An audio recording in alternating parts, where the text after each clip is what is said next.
బాధ ఎక్కడ అనిపిస్తుంది అంటే చదువు, సంస్కారము, మర్యాద, హుందాతనం ఉన్న ఒక పార్టీ నాయకుడిగా నేను చేసే విజ్ఞప్తి, నేను చేసే ప్రార్థన ఏంటంటే, ఈ పుట్టిన మట్టి సాక్షిగా, అంతరాత్మ సాక్షిగా అక్రమ అనైతిక పనులు నేనెన్నడూ కూడా చేయలేదు అనే మాట స్పష్టంగా చెప్తా ఉన్నాను.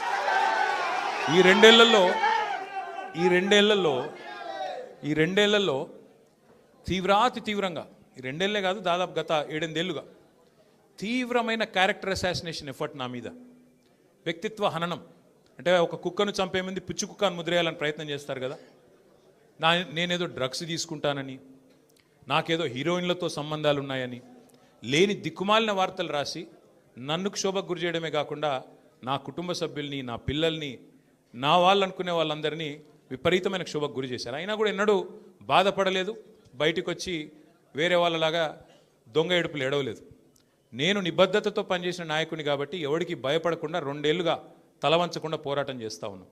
ఇవాళ నేను ఏదో టెలిఫోన్ ట్యాపింగ్లో ఏదో విచారణ క్రమాన్ని పిలిచారు, బరాబర్ పోతాం, పోయి అడుగుతా. ఏమడుగుతా?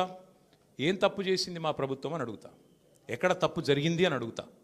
ఇవాళ వారు సమాధానాలు చెప్పాలి నాకు.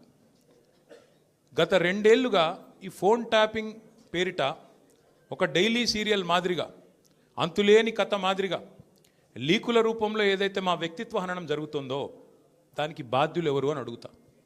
ఎవరో హీరోయిన్ల ఫోన్లు ట్యాప్ అయినాయని మీరే ఒక 2 నెలలు నడిపిస్తారు డ్రామా. పోలీసు వాళ్ళు, కాంగ్రెస్ పార్టీ వాళ్ళు మీరే లీకులు ఇస్తారు, మీరే రాయిస్తారు, మీరే మళ్ళీ మీదికి వెళ్ళి మా వ్యక్తిత్వ హననం చేసే ప్రయత్నం చేస్తారు. ఇక వీళ్ళని బెదిరించిందట, వాళ్ళని బెదిరించిందట అని మీరే రాపిస్తారు 2 నెలలు. మళ్ళీ 3వ నెలలో మీరే రాపిస్తారు. ఏ హీరోయిన్ల ఫోన్ ట్యాప్ కాలేదు, ఎవరిది కాలేదు, అంతా బోగస్, ఇన్ని రోజులు మేము చెప్పిందంతా తూచ్ అని చెప్పి మళ్ళీ మీరే రాయిస్తారు. మరి నా పరువుకి, నా ప్రతిష్టకు కలిగిన నష్టానికి ఎవడు బాధ్యుడు? రేవంత్ రెడ్డి బాధ్యుడా? ఈ లీకులు ఇచ్చిన పోలీసు వాళ్ళు బాధ్యులా? రాసిన మీడియా వాళ్ళు బాధ్యులా? నేను అడుగుతా. అట్లా ఇంకో మాట కూడా నేను అడుగుతా. ఇవాళ మీరు ఏ అధికారి అయినా, ఈ రాష్ట్రంలో పోలీస్ అధికారి ఈరోజు రాష్ట్రంలో ఫోన్లు ట్యాప్ జరగడం లేదు అని చెప్తాడా? ముందుకొచ్చి మీ కెమెరా ముందుకొచ్చి చెప్పే ఒక్క పోలీసుడు ఉన్నాడా? డీజీపీ శివధర్ రెడ్డి ముందుకు వస్తాడా? ఐజీ ఇంటెలిజెన్స్ ముందుకు వస్తాడా? కమిషనర్ సజ్జరాన్ ముందుకు వస్తాడా? వాళ్ళకి తెలుసు, పోలీసు వాళ్ళకు, భారతదేశంలో స్వాతంత్రం వచ్చిన తర్వాత ఆనాటి నుంచి ఈనాటి వరకు, నెహ్రూ గారి టైం నుంచి ఈరోజు మోడీ గారి టైం దాకా గూఢాచారి వ్యవస్థలు ఎప్పటికప్పుడు పనిచేస్తూనే ఉంటాయి. గూఢాచారి వ్యవస్థ ఎందుకు పనిచేస్తుంది? పోలీస్ నిఘా వ్యవస్థ ఎందుకు పనిచేస్తుంది?